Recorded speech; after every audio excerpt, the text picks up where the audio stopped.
সূরাতুল আল ইমরানের 180 নম্বর আয়াতের মধ্যে বলেন, ওয়ালা ইয়াহসাবান্নাল্লাযীনা ইয়াবখালুনা বিমা আতাহুমুল্লাহু মিন ফাদলিহি হুয়া খায়রাল লাহুম বাল হুয়া শাররুল লাহুম সায়ুতাওয়াকুনা মা বাখিলু বিহি ইয়াউমাল কিয়ামাহ।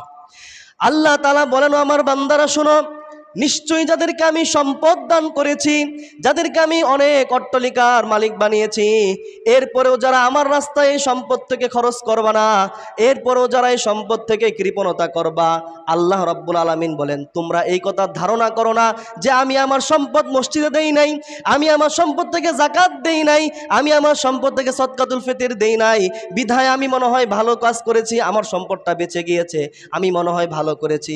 আল্লাহ তাআলা বলেন, না না, বাল হুয়া শাররুল লাহুম, তুমি এই সম্পদকে পুঞ্জীবিত করার কারণে তুমি হয়তোবা ধারণা করতেছো যে সম্পদটা পুঞ্জীবিত করেছি, এটা হয়তোবা আমার জন্য কল্যাণকর, কিন্তু আল্লাহ তাআলা বলে, বান্দা শোনো, বাল হুয়া শাররুল লাহুম, এই সম্পদকে পুঞ্জীবিত করে যে তুমি রেখেছো, এই সম্পদটা তোমার জন্য হলো ক্ষতিকর। বলেন নাউযুবিল্লাহ।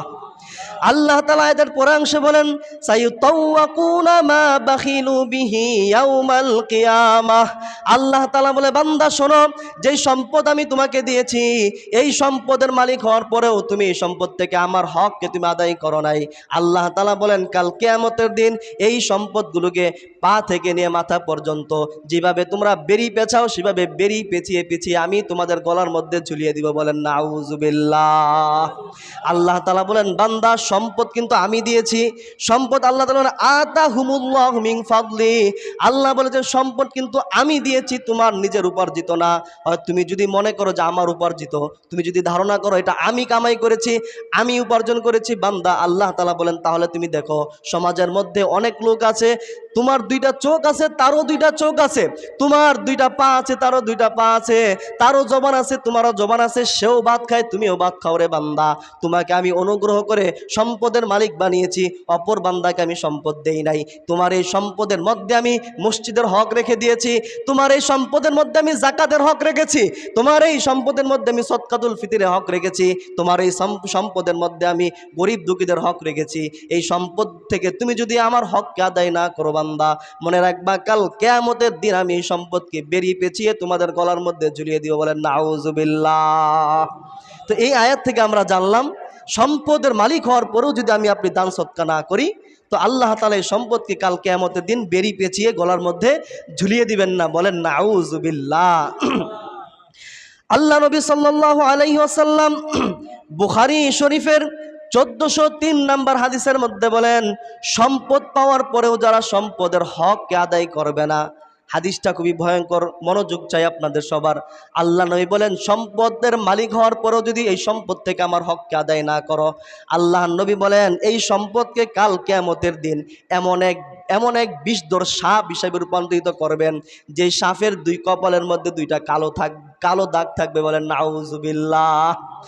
আল্লাহ নবী সাল্লাল্লাহু আলাইহি ওয়াসাল্লাম বুখারী শরীফের 1403 নম্বর হাদিসের মধ্যে বলেন, মান আতাহুল্লাহু মালান ফালাম ইউদ্দি যাকাতাহু মুসিলা লাহু মালুহু ইয়াউমাল কিয়ামাতি শুজাআন আকরা লাহু যাবিবাতান। আল্লাহ নবী বলেন, ও আমার উম্মত শোনো, আল্লাহ তাআলা যে ব্যক্তিকে সমাজের মধ্যে সম্পদ দান করেছে, ফালাম ইউদ্দি যাকাতাহু, কিন্তু সেই সম্পদ থেকে সে যাকাতকে আদায় করে নাই, আল্লাহ নবী বলেন, মুসিলা লাহু মালুহু ইয়াউমাল কিয়ামা শুজাআন আকরা। আল্লাহ নবী বলেন, কাল কিয়ামতের দিন এই সম্পদকে একটা বিশাল একটা সাপে রূপান্তরিত করবেন। বলেন নাউযুবিল্লাহ। আল্লাহ নবী হাদিসের পর অংশে বলেন, ইউতাওয়াকুহু ইয়াউমাল কিয়ামাহ, কাল কিয়ামতের দিন এই সাপটাকে, এদিক তাকান, আল্লাহ নবী বলেন, এই সাপটাকে কাল কিয়ামতের দিন পা থেকে নিয়ে মাথা পর্যন্ত সাপটা আপনাকে পেঁচাবে, পেঁচাইতে পেঁচাইতে আপনার দুই চোয়াল পর্যন্ত আসবে। দুই চোয়ালে আসার পরে আল্লাহ নবী বলেন, সাপটা এইভাবে থাকবে, আপনার মুখের সামনে সাপটা এইভাবে থাকবে। থাকার পরে আল্লাহ নবী সাল্লাল্লাহু আলাইহি ওয়াসাল্লাম হাদিসের মধ্যে বলেন, সুম্মা ইয়াখুযু বিলিহজিমাতাইহি, সাপটাকে পেঁচানোর পরে তার দুই চোয়ালের, তার দুই গালের নিকটবর্তী এসে যাবে। আসার পর আল্লাহ নবী বলেন, সুম্মা ইয়াখুযু বিলিহজিমাতাইহি, তার এই দুই চোয়ালের মধ্যে ধ্বংসন করতে থাকবে। বলেন না নাউযুবিল্লাহ। ধ্বংসন করার পর ওই সাপটা বলবে সুম্মা ইয়াকুলু, সাপ সে বলবে আনা মালুকা ওয়া আনা কানজুক। ওই সাপে বলবে ও বান্দা শোনো, দুনিয়াতে আল্লাহ তাআলা তোমাকে সম্পদ দিয়েছিল, সম্পদের মালিক তোমাকে বানিয়েছিল, কিন্তু সেই সম্পদ থেকে তুমি যাকাতকে আদায় করো নাই, সেই সম্পদ থেকে তুমি আল্লাহ তাআলার হককে আদায় করো নাই, সেই সম্পদ থেকে তুমি গরিব দুঃখীকে দাও নাই, সেই সম্পদ থেকে তুমি মসজিদের হককে আদায় করো নাই। আল্লাহ তাআলা বলেন, আল্লাহ নবী বলেন, এই সাপটা বলবে আনা মালুকা, ধ্বংসন করবে, আল বলবে আমি তোমার সম্পদ। আবার বাম দিকে ধ্বংসন করে বলবে আনা কানজুকা, আমি তোমার গুচ্ছিত সম্পদ, যে সম্পদকে তুমি জমা করে রেখেছিলেন। বলেন নাউযুবিল্লাহ। এই হাদিস থেকে আমরা জানলাম, জাকাত পরিমাণ সম্পদের মালিক হওয়ার পরেও যদি আমি আপনি সম্পদ থেকে জাকাত না দেই, সদকাতুল ফিতর না দেই, মসজিদের হক যদি আমরা আদায় না করি, সমাজের গরিব দুঃখী মানুষকে যদি আমি আপনি দান সদকা না করি, ভাইয়েরা বাবারা আমার মনে রাখবেন, এই সম্পদ কাল কিয়ামতের দিন বিশাল সাপে রূপ নিবে। এই সাপটাকে আপনাকে পা থেকে নিয়ে পেঁচাইতে পেঁচাইতে দুই চোয়ালের মধ্যে সে ধ্বংসন করবে আর বলবে আনা মালুক ওয়া আনা কানজুক, আমি হচ্ছি তোমার গচ্ছিত সম্পদ, যে সম্পদ থেকে তুমি আল্লাহ তাআলার হককে আদায় করো নাই। বলেন নাউযুবিল্লাহ। 3 নাম্বার শাস্তি আল্লাহ নবী সাল্লাল্লাহু আলাইহি ওয়াসাল্লাম বলেন, যাদের গরু আছে, যাদের উট মহিষ আছে অনেক পরিমাণ, সেখান থেকেও যারা জাকাত দিবে না, এই গরু থেকেও যারা আল্লাহ রাস্তায়কে দান করবে না, আল্লাহর নবী বলেন কাল কিয়ামতের দিন এই গরুগুলা, এই ছাগলগুলোকে আল্লাহ তাআলা বিশাল বড় করে কিয়ামতের দিন উত্তোলন করবেন। উত্তোলন করার পরে এই গরুর পা দিয়ে আপনাকে পিষ্টাবে, আবার এই গরুর শিং দিয়ে আপনাকে গুতাইতে গুতাইতে কিয়ামতের দিন অবস্থা খারাপ করে দিবে। বলেন নাউযুবিল্লাহ। আল্লাহ নবী সাল্লাল্লাহু আলাইহি ওয়াসাল্লাম বুখারী শরীফের 1460 নম্বর হাদিসের মধ্যে বলেন, মা মিন রাজুলিন তাকুনু লাহু ইবিলুন আও বাকরুন আও গনামুন লা ইউআদ্দি হাক্কাহা। আল্লাহ নবী বলেন, ও আমার উম্মত শোনো, যার যে কোনো ব্যক্তির যদি কোনো উট থাকে অথবা গরু থাকে অথবা মেষ থাকে, লা ইউআদ্দি হাক্কাহা, এই গরু ছাগলের হক যদি সে আদায় না করে, আল্লাহ রাস্তায় সে যদি দান না করে, আল্লাহ নবী বলেন ইল্লা উতিয়া বিহা ইয়াউমাল কিয়ামাতি আযমা তাকুম ওয়া আসনামানা। আল্লাহ নবী বলেন এই গরুকে, এই উটকে, এই ছাগলকে আল্লাহ তাআলা আযমা ওয়া আসমানা ইসমে তাফদিল উল্লেখ করেছেন, অর্থাৎ এগুলো যেই পরিমাণ দুনিয়াতে আছে এর চাইতে অনেক গুণ মোটা স্বাস্থ্যবান করে আল্লাহ তাআলা কিয়ামতের দিন উত্তোলন করবেন। উত্তোলন করার পরে আল্লাহ নবী বলেন তাতউহু বিআখফাফিহা, এই গরুগুলোকে আল্লাহ তাআলা বিশাল আকৃতি দেওয়ার পরে তার পা দিয়ে তাকে জমিনের মধ্যে পিষ্টাবেন। অর্থাৎ জমিনের মধ্যে আমরা অনেক সময় দেখবেন আগের জামানায় এই গরু দিয়ে কিন্তু আমরা ধানগুলোকে ছাড়াইতাম, ধানের গাছ থেকে গরুর মাধ্যমে গরুকে এভাবে ঘুরিয়ে ঘুরিয়ে কি করতাম, ধান ছাড়াইতাম। আপনারা দেখেছেন? আমি দেখেছি ছোটকালে। তো ঠিক এমনইভাবে আল্লাহ তাআলা বলেন এইগুলোর হক যদি তোমরা আদায় না করো, তো কিয়ামতের দিন এই গরুগুলোকে, এই উট আর ছাগলকে বিশাল রূপ দেওয়ার পরে এইগুলো তোমাদেরকে যেভাবে দুনিয়াতে ধান তোমরা মারাইতে গরু দিয়ে, এই গরুই কাল কিয়ামতের দিন তোমাকে মারাইবে। বলেন না নাউযুবিল্লাহ, জোরে বলেন নাউযুবিল্লাহ। আল্লাহ নবী আরেকটা ভয়ঙ্কর কথা বলেন, ও তানতাহু বিকুরুনিহা, আল্লাহ নবী বলেন তার শিং দ্বারা তাকে গুতাবে। শিং দ্বারা কি দিবে বলেন? শিং দ্বারা গুতু দিবে। এরপর আল্লাহ নবী বলেন কুল্লামা জাযাত উখরাহা রুদ্দাত আলাইহি উলাহা হাত্তা ইয়াকদা বাইনান নাস। আল্লাহ নবী বলেন বান্দারা আমার, তোমরা এই কথা মনে করিও না হয়তোবা একবার সে আমাকে পিষ্টানোর পরে, একবার সে আমাকে শিং দিয়ে গুতা দেওয়ার পরে হয়তোবা পরে আর দিবে না। আল্লাহ নবী বলেন কুল্লামা জাযাত উখরাহা, যখনই তাদের গরুগুলোর সর্বশেষ গরুটা যখন আপনাকে পিষ্টাবে, যখন আপনাকে গুতু দিবে, গুতু দেওয়ার পরে যখন আর তো গরু নাই, আল্লাহ নবী সাল্লাল্লাহু আলাইহি ওয়াসাল্লাম বলেন রুদ্দাত আলাইহি উলাহা, আবার সেই প্রথম গরুটাকে আবার আপনাকে সামনে দিয়ে দিবে, সেই প্রথম গরুটা আবার আপনাকে পিষ্টাবে। বলেন নাউযুবিল্লাহ। আল্লাহ নবী বলেন হাত্তা ইয়াকদা বাইনান নাস, একেবারে মানুষের মধ্যে ফায়সালা হওয়ার আগ পর্যন্ত কে জান্নাতি কে জাহান্নামী, এই ফায়সালা হওয়ার আগ পর্যন্ত তাকে এই গরুর মাধ্যমে শিং দিয়ে গুতু দিবে আর পা দিয়ে তাকে পিষ্টাবে। বলেন নাউযুবিল্লাহ। এরপর যদি আপনারা সম্পদ থেকে যাকাত না দেন, তারপরে যদি সম্পদ থেকে আপনারা মানুষের হক আদায় না করেন, তাহলে অপেক্ষায় থাকেন, অপেক্ষায় থাকেন। যে 3টা তো মাত্র বললাম, আরও তো 2টা ভয়ঙ্কর আছে। মাত্র কয়টা বলেছি শাস্তি? 3টা শাস্তির কথা বলেছি, আরও 2টা শাস্তি এখনো বাকি আছে। আপনারা আল্লাহর হস্তে, একেবারে আল্লাহর হস্তে কেউ হাসাহাসি করবেন না। এটা কিন্তু খুব খারাপ, খুব খারাপ লাগে আমার কাছে। আমি এখানে কোথায় আপনাদের সামনে ভয়ঙ্কর শাস্তির কথা বলতেছি, আপনারা সেখানে হাসতেছেন। কি ধরনের নির্লজ্জতা আপনারা বলেন, বলেন কি ধরনের নির্লজ্জতা আপনারা বলেন? লজ্জা শরম আছে আপনাদের? বলেন কোথায় মানুষ এই আযাবগুলো শুনে আরো ভয় পাবে, সে নিজেকে একটু কম্পিত মনে করবে, সেইখানে আরো হাসাহাসি হচ্ছে। শুধু এই জুমায় না, আরো বিগত জুমাও দেখেছি আপনারা হাসাহাসি করতেছেন। এটা খুবই খারাপ লাগে, খুবই খারাপ, খুব খারাপ। মানে আপনাদের এলাকায় আমি তো আজকে 6-7 মাস এরকম দেখি নাই যে জুমার নামাজে এসে বয়ানের সামনে আপনারা হাসাহাসি করতেছেন, কথা বলতেছেন, কাজ করতেছেন যার যার মতো। মানে কোনো আপনাদের কোনো ইয়া নাই, মানে এটা যে একটা মজলিস, এটা যে একটা দিনই একটা আলোচনায় বসতেছে, মানে কোনো গুরুত্বই নেই আপনাদের মধ্যে। আসছি আল্লাহর রাস্তায়, আবার শুনতেছি, এক কান্দে শুনে আরেক কান্দে বের করে দিয়ে আবার নামাজ শেষ, আবার শয়তানের সেই কামের মধ্যে আবার লিপ্ত। কি বলেন, রাগ করতেছেন? রাগ করতেছেন আমার কথায়? রাগ করলেও কিছু করার নাই, না করলেও কিছু করার নাই। আমি সোজা কথা বলি, সবসময় সোজা কথা বলে আসছি।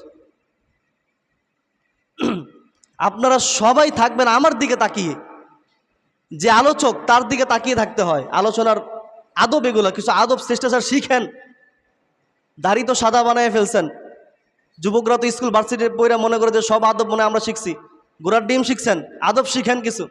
যে কোনো মজলিস, শুধু এই মজলিস না, যে কোনো মজলিস, যে কোনো আলোচনা যদি বসতে হয়, সেখানে যে কথা বলবে তার দিকে তাকিয়ে থাকতে হয়, চুপ থাকতে হয়, নীরবে শুনতে হয়। আর সমস্ত আলোচনার মধ্যে এটা তো সবচেয়ে উত্তম আলোচনা, সবচেয়ে ভালো আলোচনা, ঠিক কিনা বলেন? যাই হোক, আপনাদেরকে আলোচনা করলাম তিনটা। যদি আমরা আমাদের সম্পদ পরিমাণ, অনেক সম্পদের মালিক হওয়ার পরেও যদি আপনি জাকাত না দেই, মসজিদের হক যদি আমরা আদায় না করি, সমাজের গরিব দুঃখীদের পাশে যদি আমরা না দাঁড়াই, তো আল্লাহ তাআলা, আল্লাহ নবী সাল্লাল্লাহু আলাইহি সাল্লাম কোরআন ও হাদিস থেকে 5টা শাস্তির কথা আপনাদেরকে বলবো। তার মধ্য থেকে 3টা বলেছি। 4 নম্বর শাস্তি, যেটা খুবই ভয়ঙ্কর। কারণ ছিল না, কারণ, যেই কারণকে আল্লাহ তাআলা দুনিয়ার মধ্যে সবচেয়ে বেশি সম্পদশালী বানিয়েছিলেন, ঠিক কিনা বলেন? বানিয়েছিলেন কিনা বলেন? এই কারণ তার সম্পদ থেকে আল্লাহ তাআলা আল্লাহ রাস্তায় এই সম্পদ থেকে খরচ না করার কারণে তার সম্পদ সহকারে, তার প্রাসাদ সহকারে তাকে কিন্তু আল্লাহ তাআলা জমিনের নিচে ডাবিয়ে দিয়েছেন। বলেন নাউজুবিল্লাহ। আল্লাহ রাব্বুল আলামিন সেই ঘটনা সূরাতুল কসসের 76 নম্বর আয়াতের মধ্যে বলেন, ইন্না কারুনা কানা মিন কওমি মূসা ফাবাগা আলাইহিম ওয়া আতাইনাহু মিনাল কুনুজি মা ইন্না মাফাতিহাহু লাতানূউ বিল উসবাতি বিল উকুওয়াতি ইয ক্বালা লাহু কওমুহু লা তাফরাহ ইন্নাল্লাহা লা ইউহিব্বুল ফারিহিন। আল্লাহ তাআলা বলেন, নিশ্চয়ই কারুন মূসা আলাইহিস সালাতু ওয়াস সালামের সম্প্রদায়ের অন্তর্ভুক্ত ছিল। ফাবাগা আলাইহিম, এই কারুন মূসা আলাইহিস সালামের সম্প্রদায়ের উপরে জুলুম করত, অত্যাচার করত। আল্লাহ তাআলা বলেন, ওয়া আতাইনাহু মিনাল কুনুজি, অবশ্যই আমি কারুনকে এত পরিমাণ সম্পদ দিয়েছিলাম, তাকে আমি এত পরিমাণ সম্পদ দিয়েছিলাম। আল্লাহ বলেন, ইন্না মাফাতিহাহু লাতানূউ বিল উসবাতি উলিল কুওয়া। আল্লাহ তাআলা বলেন, এত পরিমাণ সম্পদ আমি তাকে দিয়েছিলাম, সে যেই সম্পদগুলোকে যেই বাক্সের মধ্যে রাখতো, সেই বাক্সের চাবিগুলোকে বহন করার জন্য একদল বিরাট শক্তিশালী মানুষও কষ্টসাধ্য হয়ে যেত। বলেন নাউজুবিল্লাহ। এত পরিমাণ সম্পদ তাকে দিয়েছে, এই সম্পদগুলোকে যেই গোডাউনে রাখতো, এই সম্পদগুলোকে যে বাক্সের মধ্যে রাখতো, এই বাক্সের যে চাবিগুলো, শুধু এই চাবিগুলো বহন করত একদল শক্তিশালী যুবক, বহন করেও তাদের জন্য কষ্টকর হয়েছে, তাদের জন্য কষ্টকর হয়ে যেত। এরপরে আল্লাহ তাআলা বলেন, তার সম্প্রদায় তাকে বলল, ইয ক্বালা লাহু কওমুহু, অর্থাৎ কারুনের লোকজন তাকে বলল, লা তাফরাহ, ও কারণ তুমি আনন্দিত হইও না, তুমি আল্লাহ তাআলার হুকুমকে অমান্য করিও না। ইন্নাল্লাহা লা ইউহিব্বুল ফারিহিন, নিশ্চয়ই আল্লাহ তাআলা সীমালঙ্ঘনকারীকে, নিশ্চয়ই আল্লাহ তাআলা আল্লাহর হুকুম অমান্যকারীকে পছন্দ করেন না। এরপরে আল্লাহ তাআলা বলেন, হযরতে মূসা আলাইহিস সালাতু ওয়াস সালামকে আমি হুকুম দিলাম আপনি কারুনের কাছে যান, যাওয়ার পরে তাকে যাকাত দেওয়ার জন্য বলেন।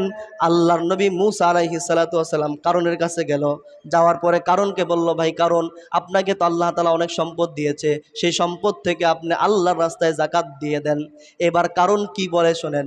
কারুন বলতেছে, আল্লাহ তাআলা পরের আয়াতের মধ্যে বলেন, ক্বালা ইন্নামা উতীতুহু আলা ইলমিন ইনদি। হযরত মূসা আলাইহিস সালাতু ওয়াস সালাম যখন কারুনকে বললেন যে তোমার সম্পদ থেকে তুমি আল্লাহর রাস্তায় যাকাত দিয়ে দাও, কারুন বলল, আল্লাহ নবী মূসা বলেছিলেন যে এই সম্পদ তো আল্লাহ তাআলা তোমাকে দিয়েছেন, অতএব আল্লাহর সম্পদকে তুমি আল্লাহর রাস্তায় তুমি খরচ করে দাও।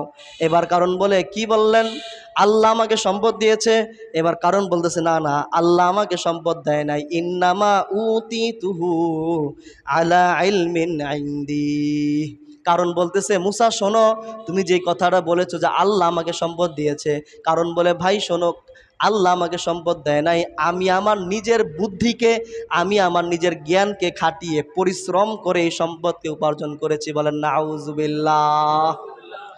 আমাদের সমাজের কিছু লোকের ক্যাটাগরি চলে আসছে না, কি বলেন? হ্যাঁ, কি বল মনে করে? আমি মনে করি হ্যাঁ, আমার পুতে তো 2 লাখ কামায়, আমার ছেলে কি করে 5 লাখ কামায়। এই কারুনের কথা আপনি বলছেন। কারুনকে যখন বলল তুমি তোমার সম্পদ থেকে আল্লাহর হককে আদায় করে দাও, সে বলল কি আল্লাহ আমাকে সম্পদ দিয়েছে? না, আল্লাহ আমাকে সম্পদ দেয় নাই, এই সম্পদ আমি নিজে উপার্জন করেছি। বলেন নাউজুবিল্লাহ। আল্লাহ তাআলা এর পরের আয়াতের মধ্যে বলেন, এই কথা বলার পরই আল্লাহ তাআলা তার সম্পদ সহকারে জমিনের নিচে আল্লাহ তাআলা ডাবিয়ে দিয়েছেন। বলেন নাউজুবিল্লাহ। অতএব আপনাদেরকে আমি বলছি, আপনারাও যদি এই সম্পদ উপার্জন করার পরে যদি পুঞ্জীবিত করে রাখেন, গচ্ছিত করে রাখেন, এই সম্পদ থেকে যদি আপনি আল্লাহর হকগুলিকে আদায় না করেন, আপনার কপালে আমার কপালেও এরকম শাস্তি হতে কি পারে কিনা বলেন? পারে কিনা বলেন? অবশ্যই পারে। সর্বশেষ শাস্তি, আমরা যারা যাকাত দিব না, আল্লাহ রাব্বুল আলামিন বলেন, যাদেরকে আমি সম্পদ দিয়েছি, এই সম্পদ থেকে যারা মসজিদের হক আদায় করবে না, এই সম্পদ থেকে যারা গরিব দুঃখীর হক আদায় করবে না, এই সম্পদ থেকে যারা সদকাতুল ফিতর দিবে না, এই সম্পদ থেকে যারা যাকাত দিবে না, আল্লাহ তাআলা বলেন এই সম্পদগুলোকে কিয়ামতের দিন জাহান্নামের আগুনের মধ্যে লোহার পাত করে গরম করানো হবে। গরম করার পর তাদের পার্শ্বদেশে, তাদের কপালে, তাদের পিঠের মধ্যে এই সম্পদ দিয়ে ছেক দেওয়া হবে। বলেন নাউজুবিল্লাহ। আল্লাহ রাব্বুল আলামিন সূরাতুত তাওবার 74, 34, 35 নম্বর আয়াতের মধ্যে বলেন, ওয়াল্লাযীনা ইয়াকনিজুনায যাহাবা ওয়াল ফিদ্দাতা ওয়ালা ইউনফিকুনাহা ফি সাবিলিল্লাহি ফাবাশশিরহুম বিআযাবিন আলীম। আল্লাহ তাআলা বলেন, নিশ্চয়ই যারা আমার দেওয়া সম্পদ, স্বর্ণ রূপা, ক্যাশ টাকা, গরু ছাগল, যেই সম্পদে আমি তোমাকে দিয়েছি, এই সম্পদগুলো যদি তোমরা পুঞ্জীবিত করে রাখো, আমার রাস্তায় যদি তোমরা খরচ না করো, আল্লাহ তাআলা বলেন ফাবাশশিরহুম বিআযাবিন আলীম। আল্লাহ তাআলা আল্লাহর নবীকে বলে, ও নবী, আপনি আপনার উম্মতকে বলে দেন, আপনি তাদেরকে সুসংবাদ দিয়ে দেন, তাদের জন্য কিন্তু কাল কিয়ামতের দিন ভয়ঙ্কর যন্ত্রণাদায়ক আযাবের ব্যবস্থা করে রেখেছি। বলেন নাউজুবিল্লাহ। যন্ত্রণাকর শাস্তি, যন্ত্রণাদায়ক আযাবটা কি পরিমাণ হবে? আল্লাহ তাআলা পরের আয়াতের মধ্যে বলেন, ইয়াউমা ইউহমা আলাইহা ফি নারি জাহান্নামা ফাতুকওয়া বিহা জিবাহুহুম ওয়া জুনুবুহুম ওয়া যুহুরুহুম। আল্লাহ তাআলা বলেন এই সম্পদগুলোকে লোহার পাত হিসাবে লোহা বানানো হবে। এই লোহাগুলোকে জাহান্নামের আগুনের মধ্যে প্রথমে গরম দেওয়া হবে। উত্তপ্ত লোহাকে গরম দেওয়ানোর পরে আল্লাহ তাআলা বলেন ফাতুকওয়া বিহা জিবাহুম, তাদের কপালের মধ্যে, ওয়া জুনুবুহুম, তাদের কপালের মধ্যে, তাদের পার্শ্বদেশের মধ্যে, ওয়া যুহুরুহুম, এবং তাদের পিঠের মধ্যে আল্লাহ তাআলা এই লোহা দিয়ে সেক দিবেন। বলেন নাউজুবিল্লাহ। সেক দেওয়ার পরে আল্লাহ তাআলা বলবেন, হাযা মা কানাজতুম লিআনফুসিকুম।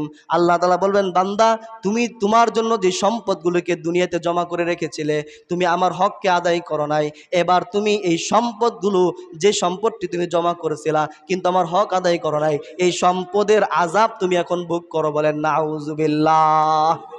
আল্লাহ রাব্বুল আলামিন এই আয়াতের মধ্যে বুঝাতে চান, বান্দারা আমার শোনো, যেই সম্পদের মালিক তোমাকে আমি বানিয়েছি, তুমি ধারণা করো না যে সম্পদ আমি নিজে উপার্জন করে আমি কামাই করেছি, আমি আমার নিজের মেধা দিয়ে কামাই করেছি। আল্লাহ বলে, বান্দা এই সম্পদ আমি তোমাকে দিয়েছি, এই সম্পদ থেকে যদি তুমি আমার হককে আদায় না করো, এই সম্পদগুলোকে কাল কিয়ামতের দিন লোহা বানিয়ে লোহাকে গরম করে তোমাদের কপালের মধ্যে, তোমাদের পিঠের মধ্যে এবং তোমাদের পার্শ্বদেশের মধ্যে শাস্তি দেওয়া হবে। বলেন নাউজুবিল্লাহ।